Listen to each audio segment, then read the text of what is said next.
मुख्तार भाई, एक सामान्य तौर पर देखा गया है कि बीजेपी बीच बीच में अल्पसंख्यकों के बीच में अपनी प्रेजेंस दर्ज कराने की कोशिश करती रही है। देखिए, एक चीज़ आप देखिए, चाहे वो अटल जी रहे हों या अभी मोदी जी हैं, उन्होंने जो है वो समाज के सभी वर्गों के साथ साथ मुसलमानों के विकास में कोई कमी नहीं की। इसके बावजूद भी कि मुसलमानों ने वोटों में कंजूसी की। कि जब आप इलाहाबाद से चलते थे और रामपुर जाने के बीच में लखनऊ हो के जाते थे, उसमें और आज के दौर में कितना अंतर आपको दिखाई दे रहा है? कुछ लोग थे जो वक्त के सांचे में ढल गए और कुछ लोग हैं जो वक्त के सांचे बदल गए। ईरान के मामले में अमेरिका ने वही गलती की जो गलती अमेरिका ने इराक के मामले में की। आज आज़ादी का अमृतकाल चल रहा है और हमारी आज़ादी को 75 साल से ज़्यादा हो गए। संविधान को भी जो है वो 75 साल हुए। उस दौरान जो है वो दुनिया का सर्वाधिक जो संशोधन वाला संविधान है वो भारत का है। तो यही तो डर इंडिया अलायंस की पार्टियों को है और जो बीजेपी के विरोधी लोग हैं उनको है कि अगर बीजेपी सत्ता में रहेगी और बीजेपी की अगर ताकत बढ़ेगी तो वो संविधान बदल देंगे। इसी कुनबे के कुंड और कन्फ्यूज़न के झुंड में जो कैद कांग्रेस पार्टी है उसको ये समस्या ही यही है। एक बात और कही जा रही है कि जो कास्ट सेंसस कराने का फैसला है बीजेपी सरकार का, वो बिहार के चुनाव के मद्देनज़र लिया गया है। जनगणना की बात बहुत वर्षों से हो रही है कि भाई जनगणना जो है वो हमें पता ही नहीं चल रहा है। हम कभी कहते हैं 140 करोड़ की जनसंख्या है, तो कोई कहता है 150 करोड़ की है, तो कोई कहता है कि 170 करोड़। कुछ समझ में नहीं आता, आज बात है। नमस्कार, संवाद के इस विशेष कार्यक्रम में आपका स्वागत है। आज हमारे खास मेहमान मुख्तार अब्बास नकवी जी हैं। मुख्तार अब्बास नकवी जी से मेरी मुलाकात लगभग 3 दशक पुरानी है और हम दोनों पत्रकारिता और राजनीति में साथ साथ एक लंबी सफ़र तय किए हैं। जितना मैं मुख्तार साहब को जानता हूँ, मैं कह सकता हूँ कि जनसंघ से लेकर और भारतीय जनता पार्टी तक की जो आज यात्रा हम सब देख रहे हैं, इसमें भारतीय जनता पार्टी और जनसंघ के जो 4 प्रमुख चेहरे हुआ करते थे, 2 तो बहुत वेटरन थे जो आज हमारे बीच नहीं है, सिकंदर बख्त साहब और आरिफ बेग साहब, और जो नई यंग टीम थी उसमें मुख्तार अब्बास नकवी साहब और शाहनवाज हुसैन। ये चारों जनसंघ और बीजेपी के माइनॉरिटी फेस के रूप में पेश किए जाते थे देश के सामने, कार्यकर्ताओं के सामने। और उस समय बीजेपी में अल्पसंख्यक मोर्चा नहीं था और बीजेपी और जनसंघ का ये मानना था कि ये अलग से प्रकोष्ठ बनाने की ज़रूरत नहीं है। तो जितना मैं मुख्तार भाई को जानता हूँ, इलाहाबाद यूनिवर्सिटी से लेके और दिल्ली की राजनीति तक में, इनके आचरण में, इनके फिलॉसफी में, इनकी राजनीति में न तो कभी फिरका परस्ती देखने को मिली, न सेक्टेरियन पॉलिटिक्स देखने को मिला, न कास्ट पॉलिटिक्स देखने को मिला, और एक कोहेसिव इंटीग्रेटेड एक माना समावेशी जो समाज होता है उसको लेके इन्होंने अपना सार्वजनिक जीवन शुरू किया। आज हम इनसे इन्हीं मसलों पर जानने की कोशिश करेंगे कि वह जो दौर था जब ये लोग राजनीति में आए थे, ख़ास तौर से ये जब राजनीति में आए तो इनको हर तरफ से कड़ा प्रतिरोध का सामना करना पड़ा। सबसे पहले तो अपने कौम के साथ, फिर उस समय कांग्रेस पार्टी बहुत सशक्त पार्टी थी और राज्यों में भी क्षेत्रीय दल बहुत मजबूत थे, तो कांग्रेस पार्टी से भी कड़ा प्रतिरोध झेलना पड़ा और क्षेत्रीय दलों से भी कड़ा प्रतिरोध झेलना पड़ा। और उन सब के बीच में इन्होंने अपना जो इनका एक पॉलिटिकल फिलॉसफी थी, उसी रास्ते पर चल के ये आज तक सक्रिय राजनीति में हैं और आज भी उसी फिलॉसफी को आगे बढ़ाने की कोशिश करते हैं। तो मेरा पहला सवाल तो यही है आपसे मुख्तार भाई कि जब आप इलाहाबाद स्टूडेंट जीवन के बाद जब आए थे आप, तो वो आप वो दौर याद करिए कि जब आप इलाहाबाद से चलते थे और रामपुर जाने के बीच में लखनऊ हो के जाते थे, उसमें और आज के दौर में कितना अंतर आपको दिखाई दे रहा है, चाहे वो मीडिया का हो या राजनीति का हो या सामाजिक समरसता का जो दौर है? देखिए वसीम जी, एक चीज़ हमें समझना होगा कि वक्त के साथ जो है वो ढांचे भी बदलते हैं, माहौल में भी परिवर्तन आता है, बदलाव आता है। तो कुछ लोग थे जो वक्त के सांचे में ढल गए और कुछ लोग हैं जो वक्त के सांचे बदल गए। तो वक्त के सांचे तो और ढांचे तो बदलते रहेंगे, लेकिन उस सांचे और ढांचे में अपनी वैचारिक प्रतिबद्धता और अपने जो है वो जुनून और जज्बे को बरकरार रखते हुए आगे बढ़ना, ये एक बहुत ही महत्वपूर्ण चीज़ है। और जो बात आपने कही कि मुझे पार्टी ने 91 में पहला इलेक्शन कहा कि साहब तुम्हें मऊ से लड़ना है। मैं युवा मोर्चे में उस वक्त काम करता था, और मऊ मतलब ये कि 70% मुसलमान, और आपको मालूम है कि बीजेपी जो है वो मुसलमानों में और बहुत बड़े वर्ग में जो है वो एक असहिष्णुता और स्पृश्यता, अनटचेबिलिटी और इंटॉलरेंस की एक बहुत बड़ी शिकार रही है।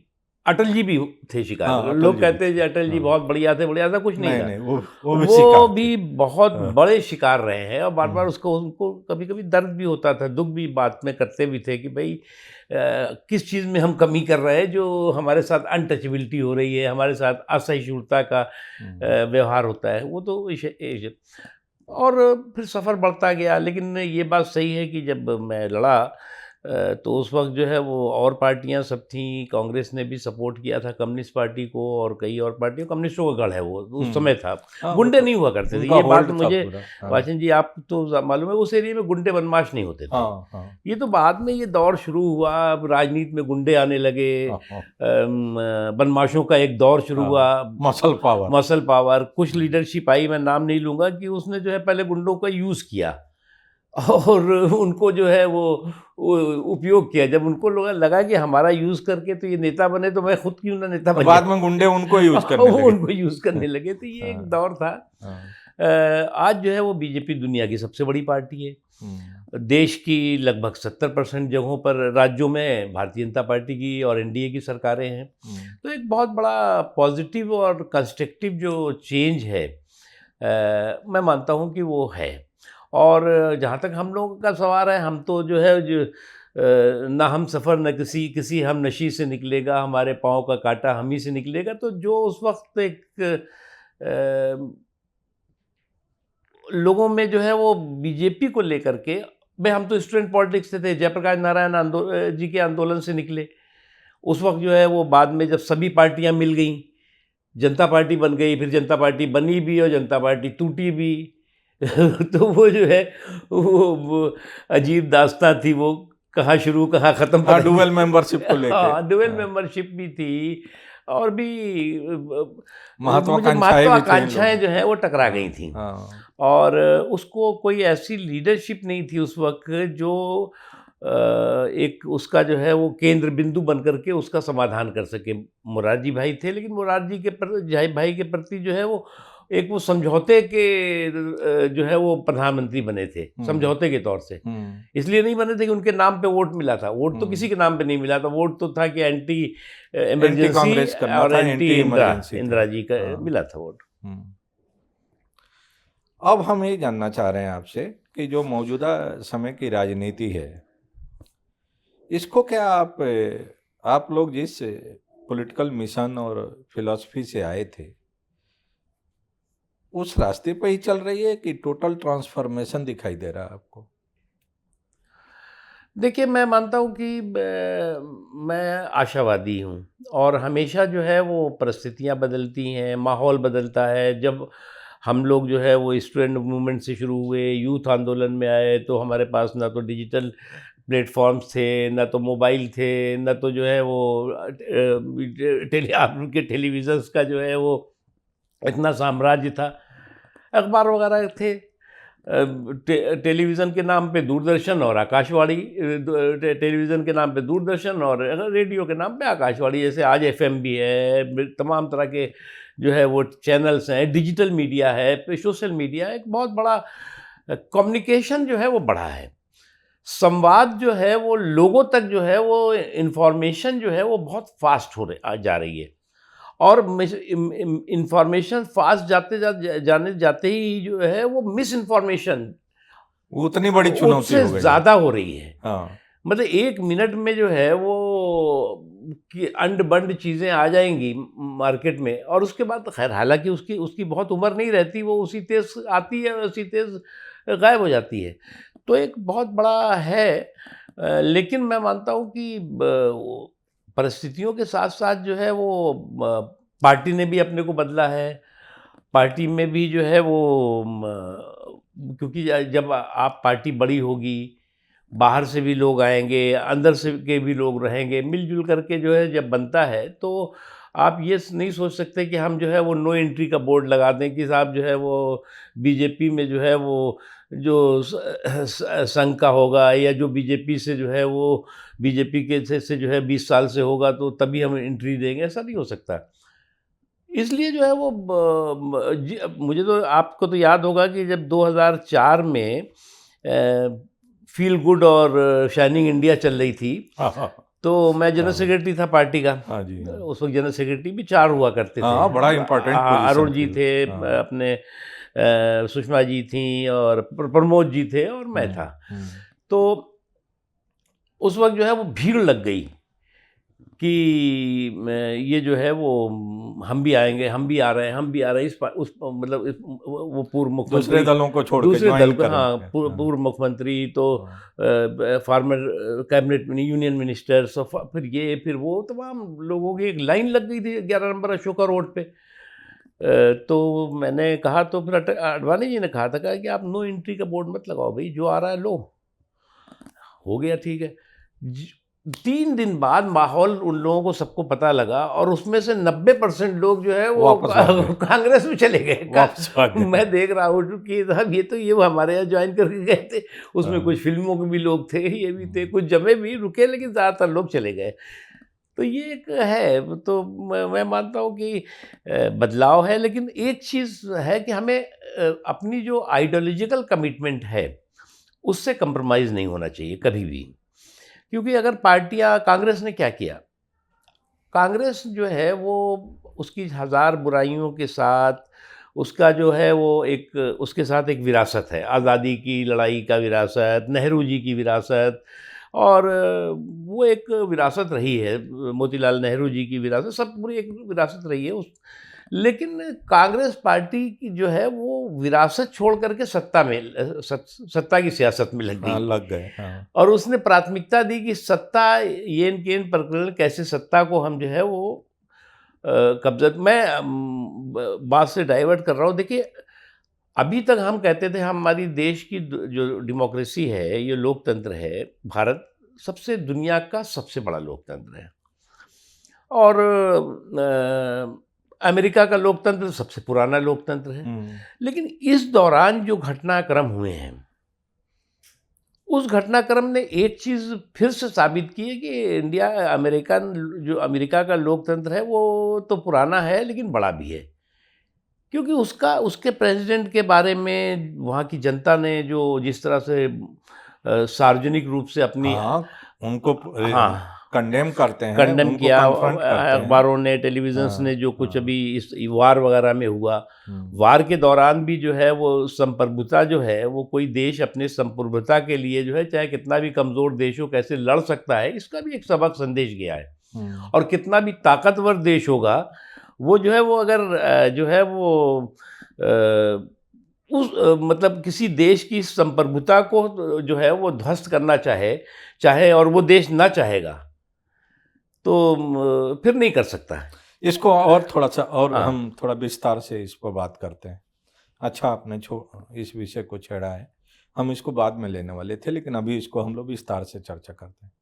हम नाम लेके बोल रहे हैं, ईरान का जो मसला रहा है, और जिस तरह से अमेरिका ने बिल्कुल अपनी दादागिरी, अमेरिका नहीं बल्कि अमेरिकी राष्ट्रपति ने, क्योंकि अमेरिका उनके साथ नहीं था, अगर अमेरिका की जनता उनके साथ होती तो अमेरिका की सड़कों पर ट्रंप के खिलाफ आंदोलन नहीं होते, पूरी की पूरी अमेरिकन मीडिया ट्रंप के खिलाफ थी।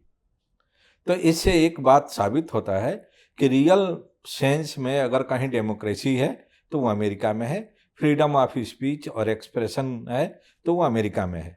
और वे लोग अगर अपनी ऑटोनॉमी और सॉवरेंटी की इज्जत करते हैं तो दूसरे मुल्कों के भी ह्यूमन राइट, ऑटोनॉमी, सॉवरेंटी को उतना ही रिस्पेक्ट देते हैं। इसलिए ईरान के मामले में अमेरिका ने वही गलती की जो गलती अमेरिका ने इराक के मामले में की। आपको याद होगा कि जब हम सद्दाम हुसैन के मेरिट डिमेरिट पर नहीं चर्चा कर रहे हैं, लेकिन हम सब ने देखा कि किस तरह से झूठा रिपोर्ट तैयार करके वेपन ऑफ मास डिस्ट्रक्शन, हाँ, और उसके बाद सद्दाम हुसैन को सत्ता से बेदखल किया गया और पूरे इराक को तहस नहस किया गया। और इस बार भी वही फार्मूला लगाया गया इजराइल और अमेरिका की तरफ से।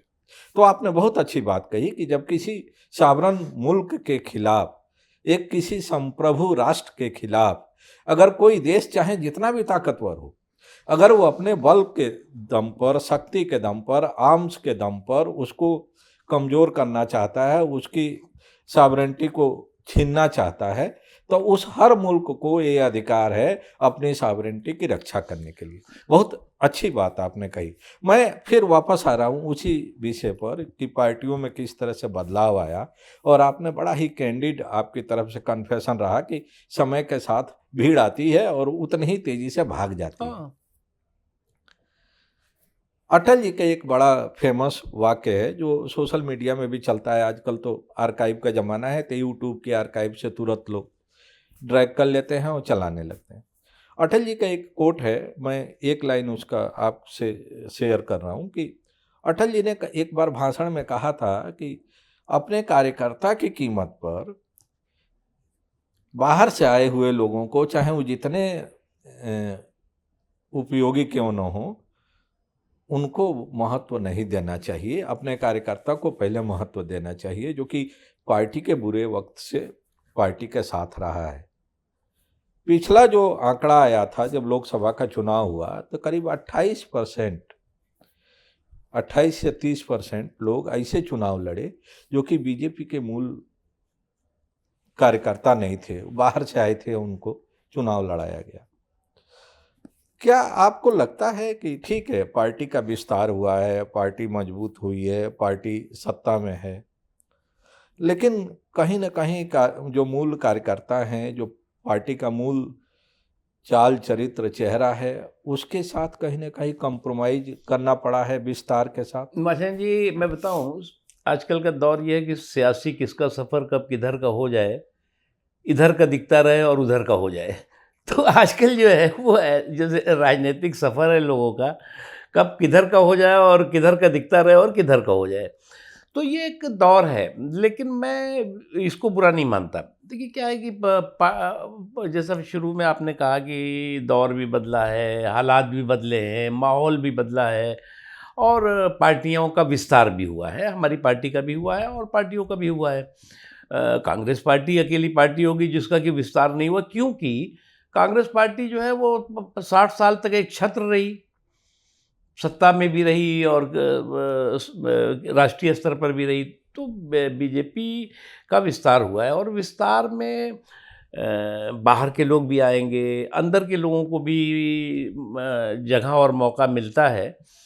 जो अटल जी ने कहा था उस दौर के हिसाब से ठीक था, लेकिन आज के दौर के हिसाब से अगर आप देखें तो अटल जी की बात, जो हमारे हैं इस्टेब्लिश लोग, उनको सम्मान देते हुए जो बाहर से भी हमारे साथ आ रहे हैं और वो कमिटमेंट के साथ आ रहे हैं, तो अब वो तो कई तरह की बातें होती हैं कि साहब वो तो वॉशिंग मशीन कह देंगे, कोई कुछ कह देगा, कोई कुछ कह देगा। वो सब तो देखिए अपोजिशन के हैं कोई, तो उनको कुछ ना कुछ तो कहना ही पड़ेगा। लेकिन मैं मानता हूँ कि आज भी कार्यकर्ताओं की कद्र कम नहीं है, क्योंकि कार्यकर्ताओं के आधार पर बीजेपी अकेली पार्टी है जो कम्युनिस्ट तो अब ख़त्म सी है जैसी।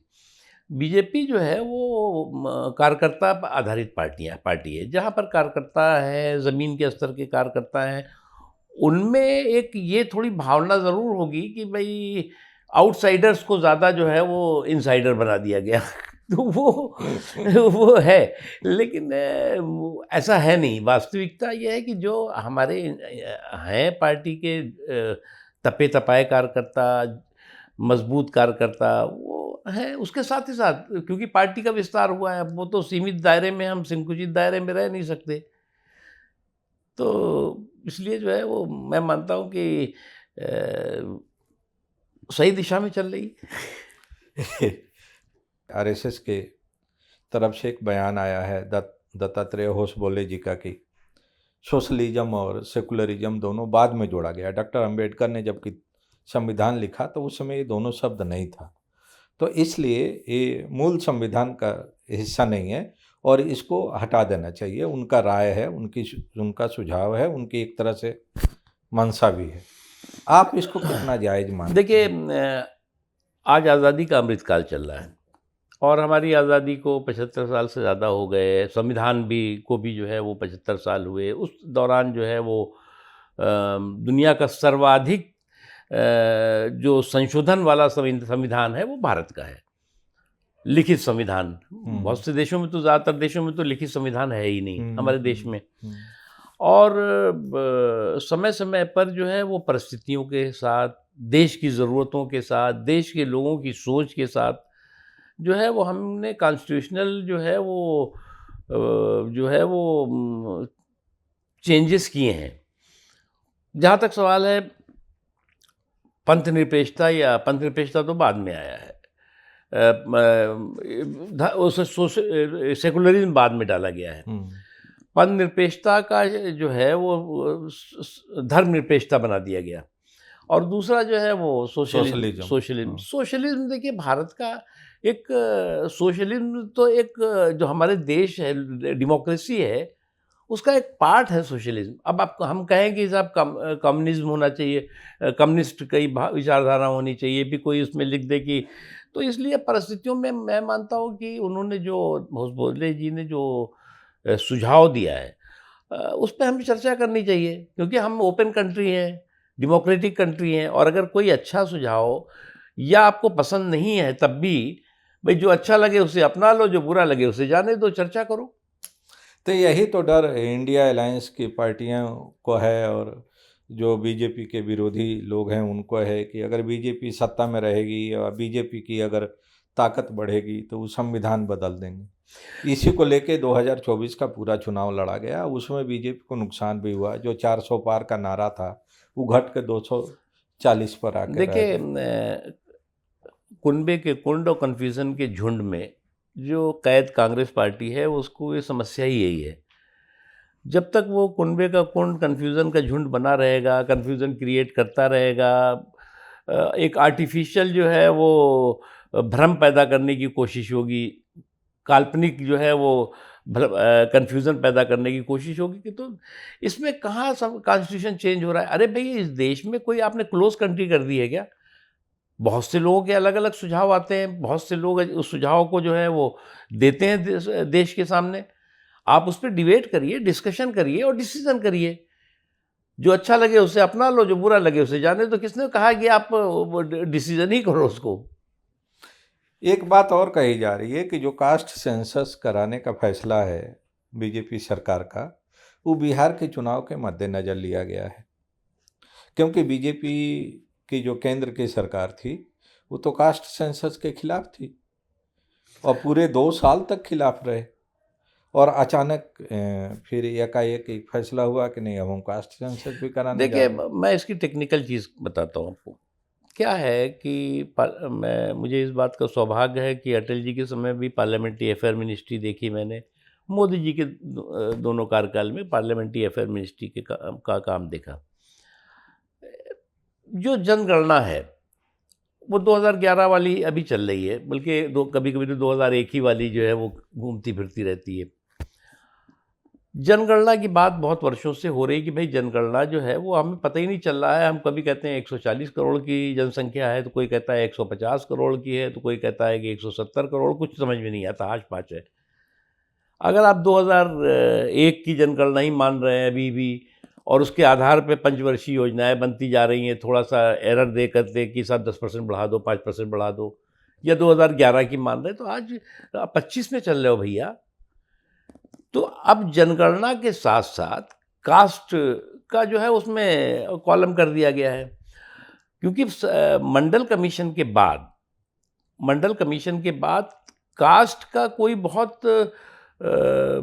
साइंटिफिक तरीके से कास्ट का जो है वो आकलन नहीं हुआ। मंडल कमीशन के बाद नहीं हुआ, उस समय भी कैसे हुआ था मुझे तो याद नहीं है। तो ये एक बड़ा वो है, और इसकी प्रक्रिया जो है वो 2017 से चल रही है। मैं इसलिए आपको इस प्रोग्राम में पहली बार बता रहा हूँ, 2017 से जो है वो मोदी जी इस बात के हमेशा पक्षधर रहे कि भाई हमें जनगणना करनी चाहिए और उसके साथ साथ हमें उसका कास्ट कॉलम भी करना चाहिए, क्योंकि उसमें लेके बहुत कन्फ्यूज़न है, क्योंकि ये बहुत बड़ी प्रक्रिया है, बड़ा भारी देश है। हमारा देश जो है वो हर 2 महीने में कहीं ना कहीं चुनाव होता रहता है, तो उसका भी एक हर्डल होता है। भाई ये एक समय था कि चलो पूरे देश में हम 4 महीने में हम पूरी जनगणना ख़त्म कर देंगे, लेकिन अब तो हो नहीं सकता। मतलब आप अगर दिल्ली में शुरू करोगे तो पता लगा कि हरियाणा में चुनाव चल रहा होगा, तो आपका ये 2 हाँ, महीने कहीं ना कहीं चुनाव होता रहता है। तो हाँ। ये है वन नेशन वन इलेक्शन की बात इसीलिए आ रही है। तो इससे इलेक्शन का कोई लेना देना नहीं, ये होना चाहिए था। और अब कांग्रेस हो या कोई और लोग हैं तो क्रेडिट लेते रहते हैं भाई, वो क्रेडिट की जो उनकी हड़बड़ी है उनकी से जो है वो गड़बड़ी का कारण बन जाती है। तो वो करने दीजिए, लेकिन मैं मानता हूँ कि ये एक अच्छी पहल है और इससे चुनाव का कोई लेना देना नहीं है। मुख्तार भाई, एक सामान्य तौर पर देखा गया है कि बीजेपी बीच बीच में अल्पसंख्यकों के बीच में अपनी प्रेजेंस दर्ज कराने की कोशिश करती रही है। वो आप लोगों के समय से ही चल रहा है, लेकिन आप लोगों का तरीका अलग था। आप लोग एकदम उसको डिवाइड करके नहीं करते थे, एक इंटीग्रेटेड कोहेसिव सोसाइटी के रूप में लेकर चलते थे। पिछले कुछ वर्षों से देखा जा रहा है कि बहुत ओपनली जिसे बाकी दल करते थे वैसे बीजेपी भी एफर्ट कर रही है। तमाम अलग अलग मोर्चे बना दिए गए हैं। मुसलमानों के अंदर पसमानदा मुसलमानों को लेके काफ़ी इशू बनाया जाता है, बोहरा मुसलमानों को लेके इशू बनाया जाता है। तो जो ये मुस्लिम समाज के अंदर जो अलग अलग फ़िरके हैं, उनके उन फ़िरकों के बीच में जो समय समय पर खींचतान होता रहता है, क्या बीजेपी उसका फ़ायदा उठाना चाह रही है पॉलिटिकल? देखिए एक चीज़ आप देखिए, चाहे वो अटल जी रहे हों या अभी मोदी जी हैं, उन्होंने जो है वो समाज के सभी वर्गों के साथ साथ मुसलमानों के विकास में कोई कमी नहीं की, इसके बावजूद भी कि मुसलमानों ने वोटों में कंजूसी की। तो विकास में कमी नहीं की, वोटों में कंजूसी होने के बावजूद भी, तो इसमें तो कहीं कोई कन्फ्यूज़न नहीं है। और कभी भी जो है वो बीजेपी ने अपने विकास के मसौदे को वोट के सौदे के साथ जोड़ा नहीं। बिल्कुल। और समाज का सभी वर्गों को जो है वो तरक्की की मुख्य धारा में शामिल होना चाहिए, इस संकल्प के साथ, इस सोच के साथ जो है वो हम आगे बढ़े। अब सवाल ये है कि मैं जब लोकसभा जीता तो मुस्लिम बहुल क्षेत्र से जीता, और मैंने सीना ठोक के कहा कि मैं बीजेपी का हूँ, मेरी प्रतिबद्धता बीजेपी की है, बीजेपी की जो नीतियाँ हैं, जो निष्ठाएं हैं, उसके प्रति मैं प्रतिबद्ध हूँ। उसमें मुझे बहुत बड़ी संख्या में मुसलमानों ने भी वोट दिया, लेकिन ये हमने कह के दिया कि हम भैया ये मत सोचना कि हम कोई जो जैसे कांग्रेस वाला तुष्टीकरण या जो है वो बेवकूफ़ बनाने वाला, हमने कहा तुष्टीकरण के छल को हम समावेशी सशक्तिकरण के बल से ध्वस्त करने पर यकीन करते हैं। और लोगों ने उसको ईमानदारी मानी और हमको दिया, यही मऊ में भी हुआ था। तो अभी मुझे लगता है कि जिस हम रास्ते पे हमारी जो प्रतिबद्धता है, हम अगर रास्ते में से डाइवर्ट होंगे तो मतलब ना खुदा ही मिला, ना विसाले सनम, ना हम इधर, ना इधर के रहे ना उधर के रहे। तो इसलिए जो है वो सावधानी हटी, दुर्घटना घटी। और समाज में कोई भी वर्ग हो, कमज़ोर तबका है, गरीब तबका है, पिछड़ा तबका है, तो उस तक विकास की रोशनी पहुंचनी चाहिए। और इस दौरान मोदी जी के समय में भी सभी समाज के हिस्सों को इसका फ़ायदा हुआ है। लेकिन ये एक एक्सपेरिमेंट अपने नीतीश कुमार जी ने एक बार किया है पसमानदा के नाम पे। वो उस एक्सपेरिमेंट में जो है वो असफल रहे, क्योंकि कुछ लोग आके ज़रूर कहेंगे कि साहब ज़रा इस नाम पे कर लीजिए, इस नाम पे कर लीजिए। वो हो नहीं पाता, क्योंकि जो माइनॉरिटीज़ का जो कैरेक्टर होता है, वो माइनॉरिटीज़ का कैरेक्टर जो है वो जो राजनीतिक जो जब आते राजनीतिक पहलुओं पर जो है वो यूनाइट हो जाता है 90%। 10% की बात मैं नहीं कर रहा तो हूँ। माने ये माना जाए कि अभी भी माइनॉरिटीज के जो दिलो दिमाग में बीजेपी को लेकर ट्रस्ट डेफिसिट है। मैं मानता हूँ पूरी तरह से तो नहीं है, कुछ जो है वो हल्का-फुल्का जो है वो ब्रेक हुआ है।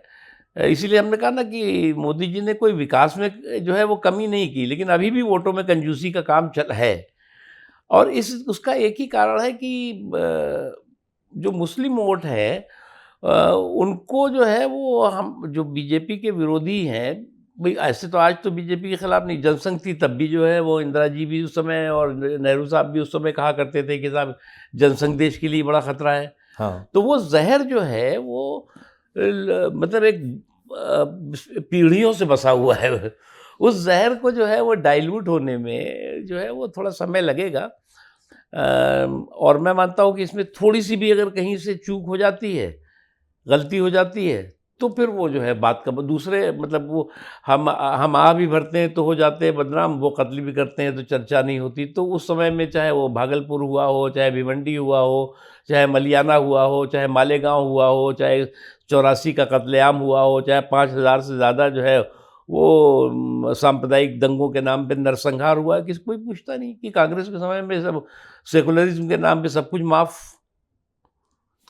मुख्तार भाई, लेकिन इधर जो कुछ वर्षों में भारत सरकार की नीति रही है, खासतौर से विदेश मामले में, वो कहीं ना कहीं आपको नहीं लगता है कि भारत सरकार का झुकाव ज़्यादा इजराइल की तरफ है और अमेरिका की तरफ है, और उसका नुकसान भारत को दुनिया के बाकी मुल्कों के साथ जो रिश्ते चलाने हैं उसमें उठाना पड़ा। अभी जब हम लोग पाकिस्तान से भले ही 4 दिन के लिए ही संघर्ष हुआ, लेकिन जब हम पाकिस्तान से संघर्ष में थे तो भारत के साथ दुनिया के बाकी मुल्क उस तरह से खुल के खड़े नहीं हुए। देखिए राजन जी, विदेश नीति जो है वो निरंतरता की चीज़ है। मानते हैं ना आप इस चीज? हाँ, हाँ, लेकिन उसके साथ ही साथ निरंतरता के साथ-साथ राष्ट्रीय हितों की प्राथमिकता उसके साथ जुड़ी रहती है हमेशा। जो फॉरेन पॉलिसी होती है वो कंटिन्यूटी के साथ-साथ नेशनल इंटरेस्ट की प्रायोरिटी उसके साथ जुड़ी होती है। किसी समय में कोई नेशनल इंटरेस्ट रहता है, किसी समय में कहीं नेशनल इंटरेस्ट रहता है। अब कोई कहे कि जब आज की तारीख में आपको जो है वो पाकिस्तान से वही व्यवहार करना चाहिए। अब आपने कहा ना संप्रभुता की बात, अभी देखिए क्या है कि संप्रभुता के मामले में भारत ने भी बहुत मजबूती से अपनी भूमिका जमाई, चाहे वो मिसेस गांधी का समय रहा हो जब पाकिस्तान दो टुकड़े हुए हैं, चाहे अटल जी के समय पोखरण का और अब देश को जो है वो एटमी शक्ति बनाने का रहा हो, या जो है वो मोदी जी के समय में तमाम समय पर देश के के मुद्दे पर जो है वो बिना समझौते के जो है वो देश आगे बढ़ा है। इसी तरह से मेरा मानना है कि कहीं झुकाव नहीं था। भारत का जो है वो इस दौरान जो है वो तमाम देशों के साथ एक अच्छे रिश्ते, बेहतर रिश्ते हुए, और उसका एक नतीजा है। आज अगर आप ये एक दशक देखें तो पूरे विश्व में संकट और कंटक का दौर रहा है। पूरे देश में आर्थिक जो है वो उथल-पुथल रही है। कहीं युद्ध चल रहा है, 2 साल तो कोरोना का जो है वो कहर सदी का सबसे बड़ी आपदा दिखाई पड़ी। उसके बाद जो है वो अभी आपने देखा कि यूक्रेन और रशिया का, उसके अलावा जो है ये ईरान और इसराइल का, उसके अलावा और छोटे-मोटे चलते ही रहे। लेकिन भारत की अर्थव्यवस्था जो है वो कभी हिली नहीं। भारत में किसी तरह की किल्लत नहीं आने पाई। पाकिस्तान पड़ोस में है जो अपने आप को आतंक का अखाड़ा कहता है, उस आतंक के अखाड़े में आटे की आफत आ गई। वो तो ठीक है, तो लेकिन इसलिए हमारे देश की जो विदेश नीति है वो नीति राइट डायरेक्शन में है, और इसमें जो है कहाँ झुकने का और कहाँ वो, लेकिन कभी भी भारत ने जो गाज़ा पट्टी के मामले में जुल्म हो रहा होगा या जुर्म हो रहा होगा उसका कभी समर्थन नहीं किया। मैं उसी पर आ रहा था कि चाहे वो पैलेस्टाइन और गाजा पट्टी का मामला हो या ईरान का मामला हो, पैलेस्टाइन और इजराइल दोनों, पैलेस्टाइन और ईरान दोनों, जब जब भारत को इंटरनेशनल सपोर्ट की ज़रूरत पड़ी, भारत के साथ कंधा में कंधा मिलाकर खड़े रहे। लेकिन जब पैलेस्टाइन और गाजा और ईरान के ऊपर संकट आया तो हम लोग उस मजबूती से उसके साथ खड़े नहीं हुए। उसमें कहीं ना कहीं ऐसा लगता है कि अमेरिकी दबाव था या इजराइल के साथ है अच्छा, जो आप हमारी ये नज़दीकी है उसके वजह ऐसा है से। कि कई चीज़ें ऐसी होती हैं जो ज़रूरी नहीं है कि पूरा जो है वो घोषणा पत्र करके जो है वो साथ खड़े होने की ज़रूरत होती है। बहुत सी चीज़ें ऐसी इस दौरान हुई हैं, इस दौरान जो अभी आप 6-8 महीने, 5 महीने, 4 महीने में, जिसमें कि भारत ने कूटनीतिक तरीके से जो भी कमज़ोर तब था, जिनकी किसी भी तरह की मदद करने की ज़रूरत है, की है। वो मुझे नहीं लगता कि आपके इस कहने की ज़रूरत है, लेकिन एक चीज़ आपको समझना होगा कि जो लोग ये बात कहते हैं भारत ने जो है वो बहुत मतलब खुल करके नहीं आया, वहाँ पर जो है वो घोड़ा लेकर के और टक-टक करते हुए लड़ाई में नहीं कूद पड़ा, तो ये कहते हैं कि साहब हम बड़े इस्लामिक देशों के जो है वो मुखिया हैं। कितने इस्लामिक देश उनके साथ वो तो खड़े हुए? नहीं गए, अरब के बहुत सारे देश हाँ, थे जो मतलब नहीं गए। वो ओआईसी नहीं गया, ओआईसी की तरफ से कोई उस तरह से हाँ, स्ट्रांग इसलिए जो है कंडेमनेशन भी नहीं आया। मतलब पाकिस्तान जो है वहाँ लंच खा रहे थे वो, लंच खा रहा था, वो अपना एयर स्पेस दे दिया हाँ, उन्होंने। स्पेस दे दिया। उसके अलावा जो है तो वो मुझे लगता है कि इसमें माने भारत जो है वो राइट डायरेक्शन में, भारत की कूटनीति है और भारत की राष्ट्रीय नीति भी राइट डायरेक्शन में है। और जहाँ तक इसके बारे में मामले, खुद ईरान ने उसकी एम्बेसी के लोगों ने जो स्टेटमेंट जारी किया है, वो भारत के लोगों का धन्यवाद किया है। भारत के लोगों का धन्यवाद मतलब कि भारत की सरकार की नीतियों का धन्यवाद है ये।